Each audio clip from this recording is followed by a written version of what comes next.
병원에 입원 중인 의뢰인을 찾았습니다. 안녕하세요. 이게 제가 사고 났을 때 블랙박스 영상입니다. 얼마 전에 친구들과 약속을 했습니다. 약속 장소로 가고 있는데 이게 어떻게 된 건가요? 저는 계속 파란불 보고 직진 중이었는데 영상을 다시 보니 의뢰인의 진행 신호 맞네요. 그런데 왼쪽에 저 차가 갑자기 튀어나오는 바람에 그 차를 피하면서 오른쪽에 핸들 틀어서 인도로 차가 올라갔어요. 아이고, 인도에 사람들이 많았었는데요.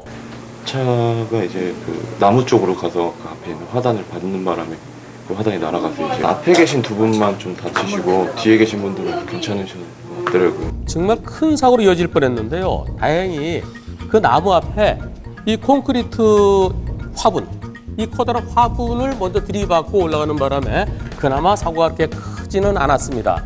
그런데 문제는요, 보험사에서는 의뢰인에게도 20% 과실이 있다고 해서 정말 답답한 상황입니다.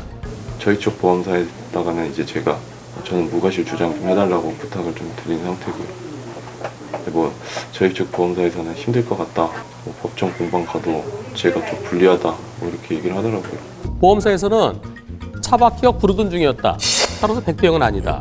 또 두 번째, 의뢰인은 녹색 신호 맞긴 맞지만 그러나 상대편 차는 신호등이 없다, 상대편은 신호 위반이 아니다, 따라서 백병은 아니고 80대 20이다 라고 주장을 하는데요. 과연 그럴까요? 상대편에게 신호등이 없어서 신호 위반은 아니지만 실질적으로는 신호 위반하고 똑같은 거예요. 왜냐하면 나는 녹색 신호죠. 녹색 신호 가면 되는 거예요. 그런데 갑자기 나타났는데 불과 한 10m? 어떻게 피하나요?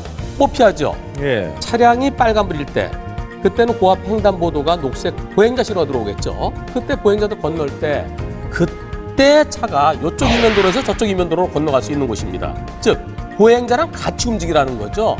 이번 사고는 예상도 할 수 없었고요, 또 피할 수도 없고 100대 0입니다. 이 사건은 중학교 3학년생들이 도에서 준 면허증을 가지고 렌트카에서 렌트를 합니다. 어휴, 중3 바로 이 학생들이요? 차인데요. 불법 유턴해서 사고를 일으키고 그냥 가버립니다. 뺑소니 치네요.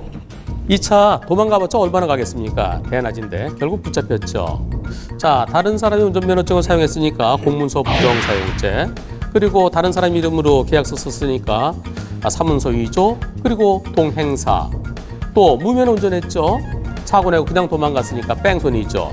여러 가지 제명으로 처벌받게 됐는데요. 예.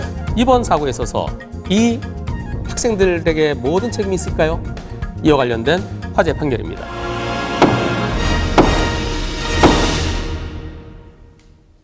중학교를 졸업한 A는 친구들과 여행을 가기 위해서 렌터카를 빌리기로 했습니다. 그런데 문제가 하나 있었습니다. 미성년자이기 때문에 무면허라서 자동차를 빌릴 수 없는 상황이었습니다. 궁리한 끝에 준 다른 사람의 면허증을 이용하기로 했습니다. 미성년자인 A가 운전면허증의 주인인 B씨 행세를 하면서 렌터카 업체에서 차를 빌리기로 한 건데요. 렌터카 업체 직원은 A가 내민 다른 사람의 면허증을 보고 렌터카를 24시간 하루 동안 빌려줬습니다. A는 그 차를 타고 친구들과 신나게 여행 가다가 커브길에서 운전 미숙으로 가로수를 들이받아 차가 크게 망가졌습니다. 수리비가 500만 원이나 나왔습니다. 가로수 들이받고 수리비 500만 원 나온 거, 렌터카 업체에서 네가 운전을 잘못했으니까 500만 원 물어내라 라고 했습니다. 아니, 나 미성년자예요. 왜 미성년자한테 차를 빌려줬어요? 저 운전면허도 없어요. 저 못 물어줘요 라고 버텼는데요. 결국은 법원으로 가게 됐습니다. 법원에서는 어떻게 판결했을까요? 법원에서는 렌터카 업체는 미성년자라는 거 몰랐다, 무면허라는 거 몰랐다, 속았으니까요. 따라서 렌터카 업체 직원을 속여서 그 차를 빌려갖고 본인이 운전을 잘 못해서 사고를 했으니까 물어줘라, 수리비를 물어줘라. 하지만 100%다 물어주는 건 아니다. 그 이유는 렌터카 업체 직원이 운전면허증과 차 빌린 사람 얼굴을 대조를 했어야 되겠죠. 그리고 주민등록번호 쓰는 거라든가 인적사항 쓰는 거 제대로 확인했으면은 면허증과 본인이 아니기 때문에 못 빌려준다라고 할 수 있었겠죠. 왜 그걸 안 했느냐? 제대로 확인하지 않은 거, 그것은 렌터카 업체의 책임이다. 렌터카 업체의 책임 40%, 차를 빌려다가 사고 낸 학생의 책임 60%로 판결했습니다. 자, 이번 사건에서요, 어린 학생들 렌터카 빌려서 타다가 갖다 주면 되지. 사고 안 내고 갖다 주면 되지. 그런 생각으로 호기심에서 렌터카를 빌리는 경우가 있는데요. 다른 사람 면허증을 이용해서요. 그거 엄청난 범죄입니다. 사문서 위조, 공문서 부정행사, 무면허 운전, 사고 내면 사고에 대한 책임까지 전과자가 될 수 있습니다. 의뢰인은 견인차 기사분이신데요. 출동 중에 사고가 났다면서요? 이쪽 부분이 지금 파손이 됐고요. 일단 반반은 교체한 상태고요. 차 망가진 정도를 보니까 사고가 어느 정도였는지 짐작이 되는데요. 저 개네요, 개? 흰 개? 괜찮아. 튀었나? 아하, 사고가 차 대 차 사고가 아니라 의뢰인의 차랑 저 흰 개랑 부딪혔네요. 내려가지고 울면서 일단 저희도 개를 키우고 그러다 보니까 일단 개를 먼저 걱정하게 되고 네. 개가 괜찮은 거 확인하고 이제 차를 보니까는 차가 부서져 있으니까 거기에 대해서 견주가 이제 100% 배상해 주겠다 했는데 그런데 며칠이 지나서 완전히 바뀌었다는 거예요, 상황이. 이제 수리비가 왜 그렇게 그만큼 많이 나왔냐. 개는 멀쩡한데 차가 그만큼 부서졌다는 게 말이 안 된다. 오히려 개 다친 거 수술해야 되니까 치료비 달라라고 얘기해서 결국 경찰에까지 사고 접수됐답니다. 차가 개를 친 거는 무조건 일단 일방적으로 차가 가해자다 얘기하고 내가 차 그 수술비를 다 대줘야 된다. 경찰에서는 자동차가 가해 차량이다. 따라서 흰 개 치료비 대줘라 이렇게 얘기를 한다는데요.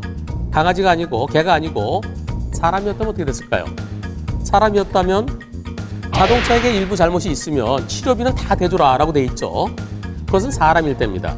반려견들 키우시는 분들 듣기 좀 언짢으실지 모르겠지만 그러나 살아있는 사람이 아니면 법률적으로는 다 물건입니다. 따라서 대물사고예요. 대물사고는 과실비를 다 따집니다. 자, 자동차랑 거리가 불과 10몇 미터 경이 될까요? 그때 갑자기 뛰어 올라옵니다. 그 누구도 피할 수 없죠.